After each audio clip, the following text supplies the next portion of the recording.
BJP শাসিত রাজ্যে পুরুলিয়ার পরিযায়ী শ্রমিকের দেহ উদ্ধার। পুনেতে অটো পার্টস কারখানায় কাজ করতেন সুখেন মাহাতো। পুরুলিয়ার তুমরাস্তল গ্রামের বাসিন্দা সুখেন মাহাতো 9 ফেব্রুয়ারি কর্মস্থলে যাওয়ার পর তিনি নিখোঁজ হয়ে যান। 10 ফেব্রুয়ারি ওই যুবকের দেহ উদ্ধার হয়। নিহত পরিযায়ী শ্রমিকের বাড়িতে যান জেলা তৃণমূল নেতৃত্ব। সুখেন মাহাতোকে খুনের অভিযোগ তৃণমূলে।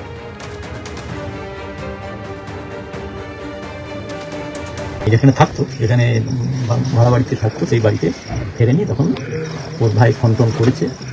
ফোন করার পরে যখন কোনো সন্ধান পাইনি, তখন মানে চিন্তা করছে, ফোন করেছে, ফোন তুলছে না, তখন চিন্তা করছে। তারপরে একদিন যখন পাইনি, পুলিশ থেকেই ওদের কাছে ফোন আসে, কল রেকর্ড দেখে পুলিশ উদ্ধার করেছে। তাদের ওখানে ফোন করা হয়েছে।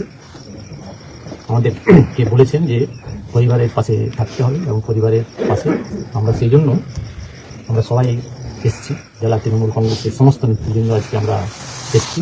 এবং একজন কর্মী জনজাতি মানুষ যে কাজ করতে ওখানে গেছিল, কিন্তু তাকে এইভাবে একটা বাংলা কথা বলার জন্য বিজেপি শাসিত রাজ্যে এইভাবে তাকে খুন হতে হলো।